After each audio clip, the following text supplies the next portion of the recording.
pemisahan pertama belum ada tanda-tanda, mungkin pemisahan berikutnya nanti ada tanda-tanda, ada kelainan tidak dari pusat dan menimbulkan bau yang tidak sedap, itu tanda-tanda infeksi. Nah, setelah torak, abdomen, kita terus ke ekstremitas, ya, ekstremitas atas. Dilihat dulu simetris tidaknya, perhatikan simetris tidaknya.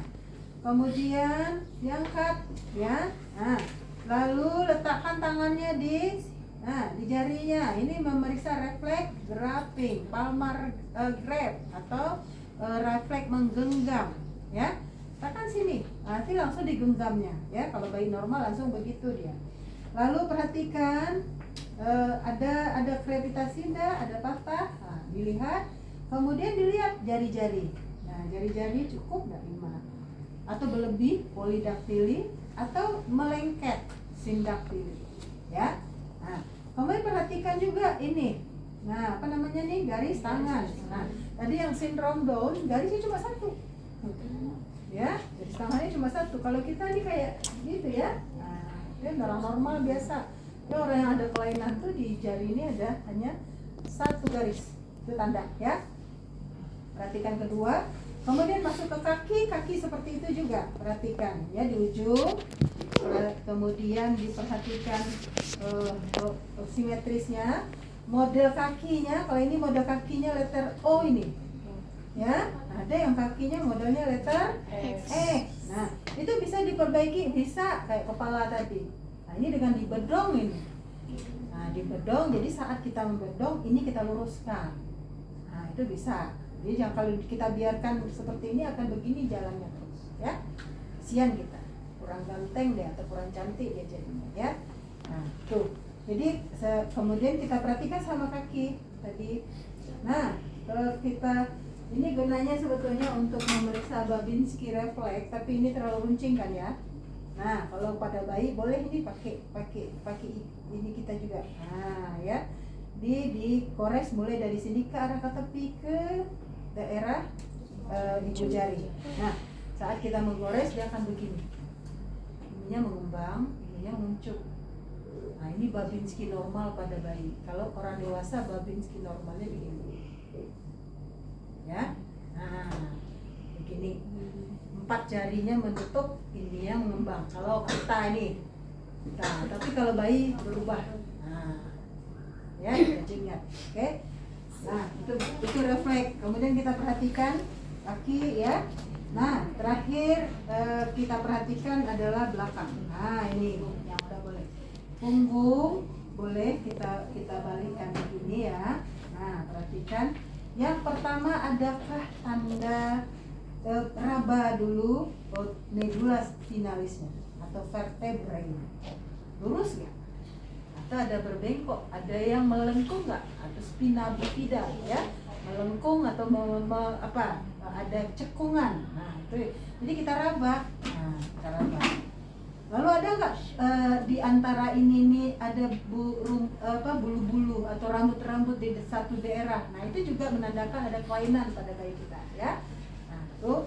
Kemudian ada nggak tanda-tanda tai lalat kah, tanda-tanda lahir kah, adakah hematom di sebelah sini? Ini biasanya ini yang daerah hematomnya banyak, ya kan? Dia kan pada lahir ini benturan atau di sini itu ada. Kalau hanya hematom bisa hilang, tapi kalau tanda lahir kasih tahu orang tuanya, Bu, di belakang ada tai lalat besar, ya. Nah, kasih tahu. Atau ada tanda hitam atau tanda apa sih di pigmentasi, kita catat, ya. Kemudian bayi kita perhatikan genitalia. Nah, genitalia, ya, terakhir. Nah, genitalia ini kalau ada mekonium, mekonium itu kan keluar dalam 24 jam pertama, ya. Kalau dia kotor tentu kita bersihkan dengan kapas tadi, ya, bersihkan dengan kapas. Kalau pada perempuan buka, dengan kapas tadi atau dengan kain kas, kita alasi, kita buka, ya. Kalau membuka pada vulva kan pakai 2 tangan gini, ya. Kalau pada bayi ini kita rabai dari bawah ini. Nah, lihat klitorisnya, ya. Labia mayora, labia minora biasanya terpisah. udah terpisah. Tapi kalau kadang-kadang ada yang edem segala macam kita perhatikan, ini masih menyatu dia. Tapi lihat klitoris, lihat ada lubang vagina di situ, sekaligus ada anus kalau pada perempuan. Kalau pada laki-laki, lihat betul ukur panjang penis. Yang penis biasanya 3 cm atau 4 cm ya, segini ya, ukur. Lihat di penis itu ada nggak, dibuka ya belumnya nih, dia ada nggak sih di situ lubangnya. Kadang kelainannya lubangnya di sini, epifisis atau di sini ya. Oh, jadi ini kelainan pada laki-laki, pada bayi laki-laki. Lalu kemudian skrotum, diraba skrotum. Jadi dengan tangan ini kita lakukan. Bayi normal skrotumnya sudah turun. Tapi bayi yang tidak normal berarti skrotumnya belum turun ya. Nah, ini raba skrotum 2, 1, 2. Ada nggak ya? Testis di skrotum itu ada nggak testis? Testisnya udah turun kalau untuk bayi normal. Nah, setelah kita lakukan pemeriksaan, kita catat ada kelainan, kemudian bayi kita bedong kembali, lalu kita berikan kepada ibu. Nah, sampaikan kepada ibu, bayinya perempuan, di anus tadi memang harus kita raba ya, ada nggak lubangnya.